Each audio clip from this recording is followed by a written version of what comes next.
ठोकरों ने हमारे साथ क्या नहीं किया, ठोकरों ने हमारे साथ क्या नहीं किया, पहले तो गम बाद में खुशी दिया। वो इंसान ही क्या, वो इंसान ही क्या जो जीवन में इनका सामना ना किया। साथियों नमस्कार, स्वागत है आप सभी का। मैं हूं विकास कुमार।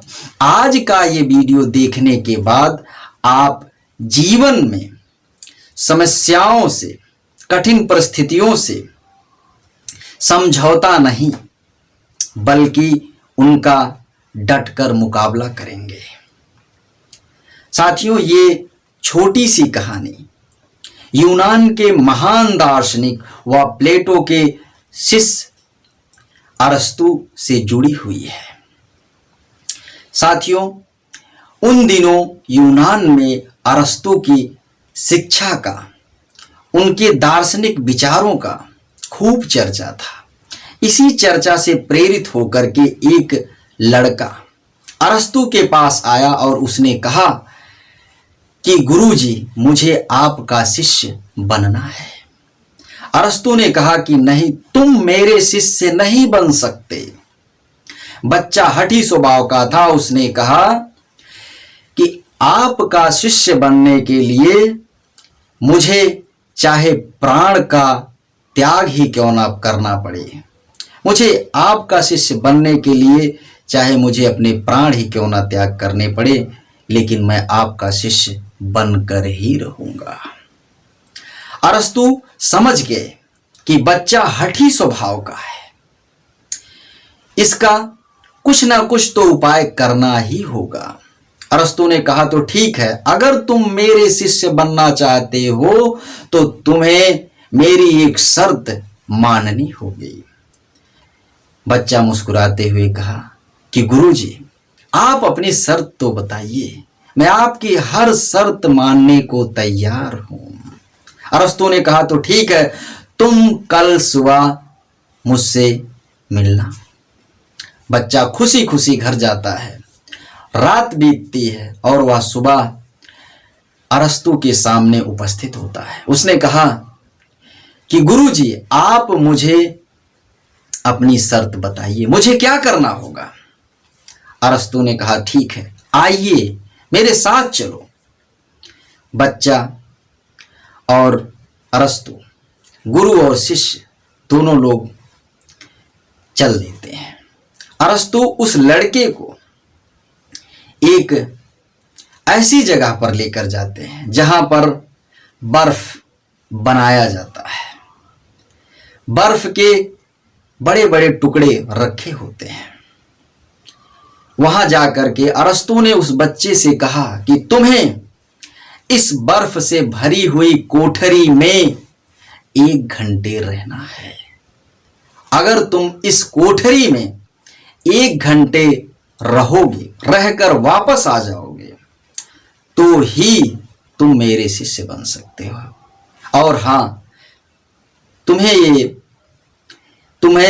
ये भी है, तुम ये भी कर सकते हो कि अगर तुम्हें ठंड लगने लगे, अगर तुम ठंड को बर्दाश्त ना कर पाओ, तो तुम कोठरी से बाहर आ सकते हो। बच्चे ने कहा कि गुरुजी, मुझे आपका शिष्य बनना है, मैं इस कोठरी से 1 घंटे बाद ही निकलूंगा।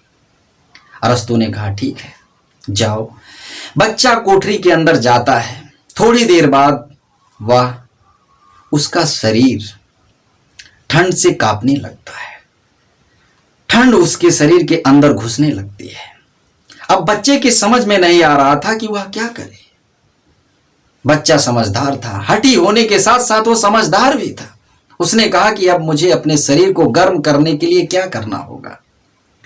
उसने सोचा कि मुझे अपने शरीर को गर्म करने के लिए इन बर्फ के टुकड़ों को उठाकर इधर से उधर रखना होगा। बच्चे ने यही किया। बर्फ के टुकड़ों को कभी वह इधर तो कभी उधर, इधर से उधर रखता।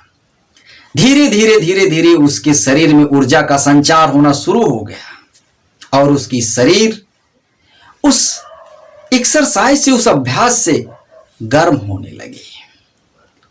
और जब वह 1 घंटे बाद उस कोठरी से बाहर आया तो अरस्तु उसे देख करके हैरान हो गए, क्योंकि उस बच्चे के शरीर से पसीना निकल रहा था।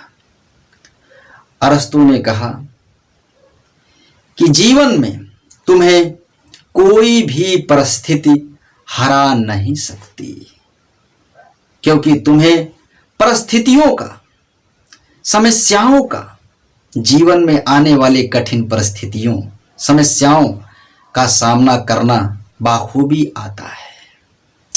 तो साथियों, जीवन में हम वादे तो बड़े बड़े कर लेते हैं, जब उनका मुकम्मल करने का समय आता है तो जीवन में तमाम समस्याएं, तमाम कठिन परिस्थितियां आती हैं और हम उन कठिन परिस्थितियों को, उन समस्याओं को देख करके उनसे समझौता कर लेते हैं,